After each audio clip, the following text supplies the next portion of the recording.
Buen día, compañeros y compañeras. Mi nombre es Everton Cell y los estaré acompañando durante esta formación. Esta formación está orientada a los vehículos eléctricos e híbridos en la revisión técnico-mecánica y emisiones contaminantes. Cuando trabajamos con vehículos eléctricos o híbridos, ya sea para la inspección o para reparaciones, debemos tener en cuenta la seguridad, porque trabajar con un vehículo eléctrico o híbrido no es como cambiar el aceite de un vehículo convencional. Aquí tenemos en los vehículos más de 400 voltios, incluso hasta 800 voltios. Entonces la seguridad es clave en este proceso. Un vehículo que para su propulsión únicamente utiliza motores eléctricos es el que llamamos vehículo eléctrico y se conocen con las siglas EV, vehículo eléctrico, que hay dos tipos principales. El BEV, que es vehículo eléctrico que funciona con baterías, y el FCEV es el vehículo eléctrico que funciona con celda o pila de combustible de hidrógeno. Los vehículos eléctricos de batería son los más comunes en la industria.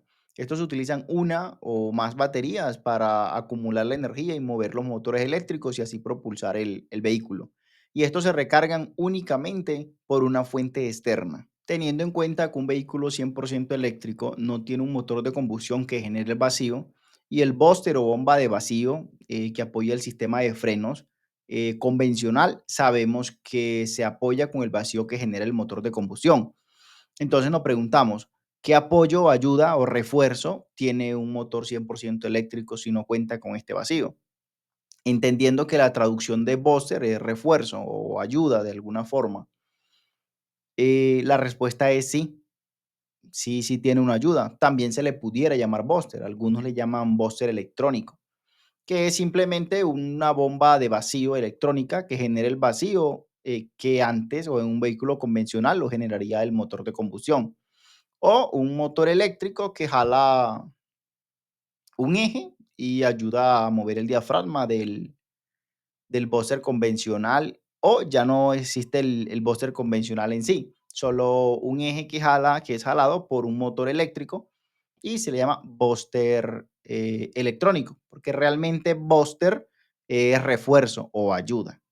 Un vehículo eléctrico es una fuente móvil terrestre que para su propulsión utiliza un motor de combustión, sea gasolina o ACPM, aceite combustible para motor, y un motor electrónico, esto de forma separada, alternándolo o de manera simultánea. Acá tenemos un vehículo híbrido enchufable. Ahorita vamos a ver esos tipos de híbrido que hay para representar un poco, tener una idea de un vehículo híbrido. En la industria utilizamos dos formas de clasificar los vehículos híbridos.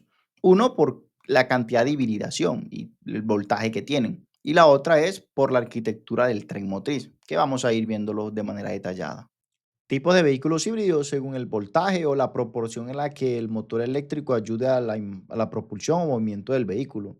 Tenemos tres tipos. Están, según las siglas con las que se identifican, están los MHEV, los HEV y los PHEV. Los MHEV son microhíbridos, hibridación ligera o mild hybrid en inglés. HEV son híbridos convencionales, híbridos no enchufables. Y tenemos los PHEV, híbrido enchufable, Plug-in Hybrid Electric Vehicle. Vemos que las tres tipologías terminan en HEV, vehículo eléctrico híbrido. El inicio es el que cambia. La M de micro, de mile, este no tiene, HEV no tiene una letra inicial anterior a la HEV, es el híbrido convencional. Y tenemos el PHEV, que la P significa enchufle, de plug-in. Algunas características del vehículo microhíbrido o mild hybrid es que utiliza 12 o 48 voltios, dependiendo la cantidad de hibridación que tenga. Hay híbridos que utilizan solo 12 voltios y hay otros híbridos que utilizan 48 voltios. Esto tiene un poco más de hibridación, pero aún continúan siendo microhíbridos, no tienen alto voltaje. Y estos tienen el motor eléctrico integrado con el motor de arranque del vehículo y el alternador. Es una sola pieza que se parece al compresor del aire acondicionado del vehículo. O sea, su estructura exterior parece, pero si ve uno las conexiones, no son las mismas conexiones, porque este viene conectado por piñones o por correa al cigüeñal del vehículo o al sistema de distribución de las poleas. Entonces, este motor eléctrico no puede impulsar el vehículo por sí solo, no es tan grande, pero sí genera un pequeño boost. Boost es empuje, ¿cierto? Digamos como el buster, es un pequeño empujón que hace al pedal del freno para que ayude la frenada de la persona o del conductor. Pero acá no es lo mismo, es para ver la palabra, la traducción de la palabra. Boost es refuerzo o ayuda o empuje, más traduce como empuje.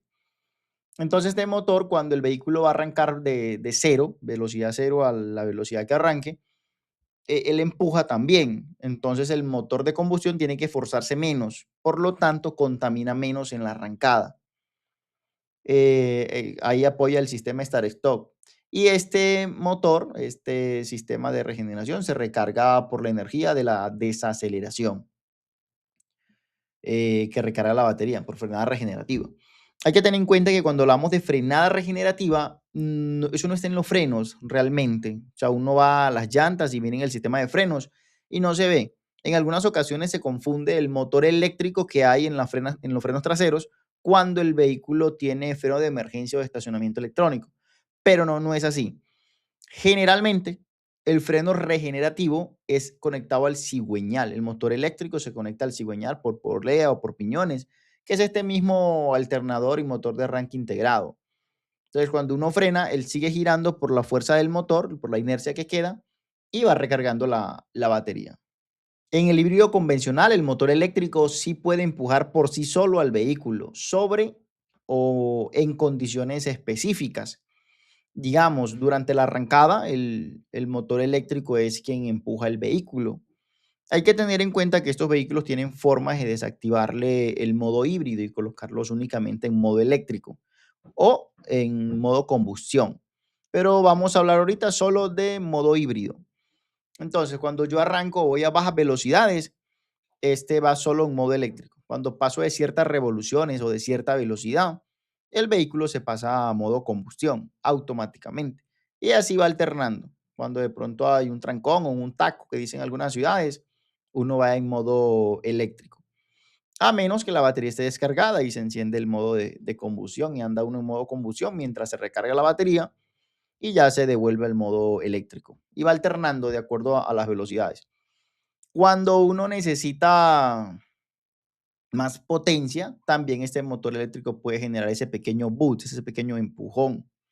Y acá se utiliza alto voltaje, 400, 500, 600 voltios, para el motor eléctrico y las baterías.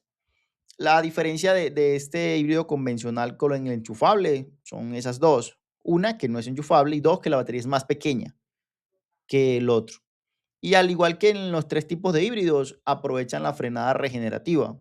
Esa inercia o esa energía que queda cuando uno frena o cuando uno va descendiendo o bajando una pendiente, se aprovecha para girar ese motor de arranque integrado o ese motor eléctrico independiente para recargar las baterías. El vehículo híbrido enchufable es similar al vehículo híbrido convencional, que combina un motor de combustión, GLP, GNV, gasolina o diésel u otro combustible, con un motor eléctrico. Una de las diferencias es que la batería de un vehículo híbrido enchufable es más grande y con más voltaje que un híbrido convencional. Y por eso marca otra de las diferencias. Alcanza mayores velocidades y mayor autonomía, mayor kilómetros recorridos con la misma carga.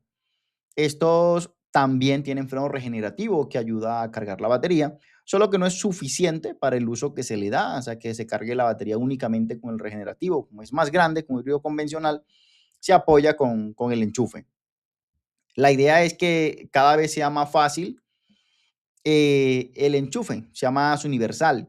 Y generalmente las tecnologías cuando llegan se acoplan a la tecnología anterior. Un ejemplo sería el bombillo. Miren, el bombillo doméstico anterior era grande y tenía la rosca al soporte grande y porque se necesitaba así. Actualmente se utilizan bombillos domésticos LED que no necesitan ser tan grandes para iluminar mucho más que el incandescente. pero para que se ajuste a la tecnología anterior, se mantuvo el tamaño de la rosca. Y eso está estandarizado, las casas estaban configuradas a ese tamaño de rosca y se hicieron así. No es necesario en el LED que sea tan grande, pero para que se acople a la tecnología anterior se hizo así. Entonces, yo espero que pronto el enchufe de un carro híbrido sea enchufable a un enchufe doméstico común. Pero mientras pasa, toca hacer la instalación de un dispositivo, es relativamente simple, solo que debe hacer alguien que sepa de electricidad, pero se conecta y se conecta el vehículo y hay recarga durante la noche. Y ya durante el día encuentro que el vehículo está cargado y voy al trabajo, voy a donde se requiera. Este vehículo también puede operar únicamente en modo eléctrico o únicamente en modo combustión o combinado. Cuando va subiendo una pendiente y se necesita apoyo, se enciende el otro motor. Si voy en modo eléctrico, se encendería el de combustión. Y si voy en modo de combustión, entra en acción el eléctrico, porque un motor eléctrico no se enciende o se apaga. Se energiza o se desenergiza. Entonces el híbrido enchufable es como el híbrido de mayor capacidad que hay en la actualidad. Acá tenemos unas gráficas del híbrido convencional, el híbrido enchufable y un vehículo eléctrico 100%. El vehículo eléctrico 100% no tiene tanque de combustible, ni gasolina, diésel, GLP, nada, solo tiene baterías. Tiene recarga regenerativa por el motor, es enchufable y se utiliza 100% eléctrico siempre. El híbrido de plug-in, de enchufe, el híbrido enchufable, tiene su gas, su combustible, gasolina, gas, diésel, cualquiera, y es más pequeño que en un híbrido convencional, como se ve acá en la gráfica. Y la batería es viceversa. Y miren que el híbrido convencional no tiene el cable de enchufar para recargar las baterías por una fuente externa. Ya es cada vez más común la electrolinera. Mire que incluso el nombre conserva como similitud con gasolinera, electrolinera. Es como para ir ajustando o empalmando una tecnología con otra. Y sí, esperemos que cada vez tome más fuerza y se logre controlar el tema de la vida útil de las baterías y la duración de la carga, que seamos más eficientes cada vez.